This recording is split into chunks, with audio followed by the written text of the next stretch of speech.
মানে একটা সেবামূলক প্রতিষ্ঠানকে উনি নষ্ট করে সম্পূর্ণ ব্যবসায়িক প্রতিষ্ঠান শাহাদাত আলম এন্টারপ্রাইজে পরিণত করেছেন। উনি বিপ্লব উদ্যান দখল করবেন। বিপ্লব উদ্যান কি মানুষের একটা অবকাশ যাপনের জায়গা। এই চট্টগ্রামের শহরের মানুষ, মেট্রোপলিটনের মানুষ এখানে সন্ধ্যাবেলা আসি, বউ বাচ্চা নিয়ে একটু আড্ডা দেয়, বন্ধু বান্ধব নিয়ে একটু ঘোরাঘুরি করে, একটু নিঃশ্বাস নেয়, এখানে বিপ্লব উদ্যানের মধ্যে আসি। উনি এটা দখল করে এখানে চারতলা করে দুইটা মার্কেট করতেছেন। এই বিপ্লব উদ্যানে শহীদ প্রেসিডেন্ট জিয়াউর রহমান, স্বাধীনতার ঘোষক, মুক্তিযুদ্ধের স্মৃতিবিজড়িত জায়গা। এখানে শহীদ প্রেসিডেন্ট জিয়াউর রহমান এইখানে প্রথম বিদ্রোহ করে বলেছিল যে in that case we revolt. আর শাহাদাত ভাই এখানে জিয়া ব্যবসা করে, তারেক রহমান ব্যবসা করে, এখানে উনি ব্যবসা করতেছেন। আমরা বলি উনি এখানে বলতেছেন in that case we profit, we business. এটা হচ্ছে শাহাদাত ভাইয়ের মডেল। উনি জিয়া ব্যবসা করেন আর দোষ দেন আমাদের, আমরা নাকি জুলে ব্যবসা করি। আমরা জুলে ব্যবসা করে কোথা টাকা ইনকাম করছি? উনি জিয়ার নামে বিপ্লব উদ্যান দখল করে এখানের মধ্যে ব্যবসা করতেছেন, মার্কেট করতেছেন। উনি কাজীরদৌড় থেকে জামালখান পর্যন্ত পুরো শহরের সমস্ত জায়গায়, হালি শহরে ফুটপাত দখল করে সেখানের মধ্যে দেখবেন যে ছোট্ট করে একটা যাত্রী ছাউনি বানাবে, এর পাশে বিরাট একটা দোকান দিবে। এই দোকানটা ওনার একজন কর্মীকে, ওনার একজন মানে ওনার সংগঠনের কাউকে না কাউকে দিয়ে দিবে। এটা উনি কোথায় পাইছে যে জনগণের চলাফেরার অধিকার আছে, হাঁটার জায়গা ফুটপাত দখল করে একটা যাত্রী ছাউনি দিবে, সেখানে একটা বিশাল দোকান দিবে, নাম দিবে আবার এটা শাহাদাত ভাইয়ের উদ্যোগ যাত্রী ছাউনি। মানে ওনার বাপের জায়গা এটা, ফুটপাত এটা। উনি ছাউনি দিবে, উনি দোকান কেন দিবে এখানে পাশের মধ্যে? ব্যবসা কেন করবে উনি? আপনি জামালখান যান, মানে নার্সারি দেওয়া হয়েছে, মানে কয়েকটা ফুলের গাছ, পাশে একটা দোকান, যেখানে যান পাশে একটা দোকান।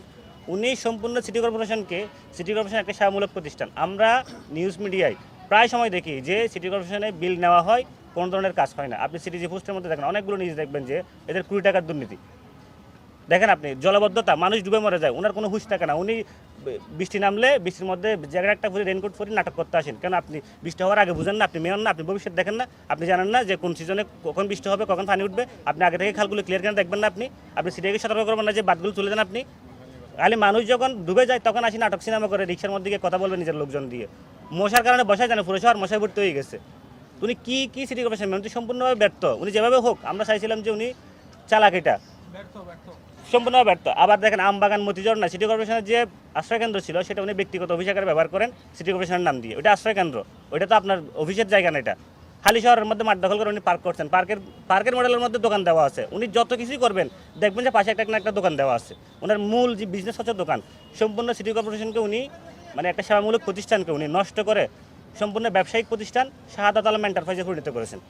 আমরা এটা নিন্দা জানাই। চট্টগ্রামবাসীকে উনি জিম্মি করে উনি যেভাবে শহরকে দখল করা শুরু করেছেন। শহর মানে স্পেস, আপনি যেদিকে থাকাবেন সবুজ দেখবেন, আপনি যেদিকে থাকাবেন খালি স্পেস দেখবেন, আপনি ঘুরবেন, আড্ডা দিবেন, বউ বাচ্চা নিয়ে সময় কাটাবেন। কিন্তু এখন দেখেন, আপনি যেদিকে থাকান, প্রথমত ওনার ছবি দেখবেন, ওনার ছবি থাকলে কিছু দেখা যায় না। দ্বিতীয়ত বড় বড় ডিজিটাল স্ক্রিন 2 নম্বর গেট বসাচ্ছে, আগ্রাবাদ বসাচ্ছে, নিউ মার্কেট বসাচ্ছে। এই স্ক্রিনগুলো 2010 সালে 12 সালে আওয়ামী লীগের লোকজন সরাই দিছে।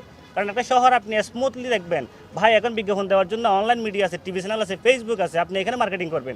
আপনি কেন শহরের মোড়ে বড় বড় করে 10 foot 30 foot by digital screen দিবেন? আপনি শহরের দিকে থাকাইতে পারবেন না। বিরক্তিকর শহর বানিয়ে ফেলছেন এই শুধুমাত্র টাকার জন্য উনি।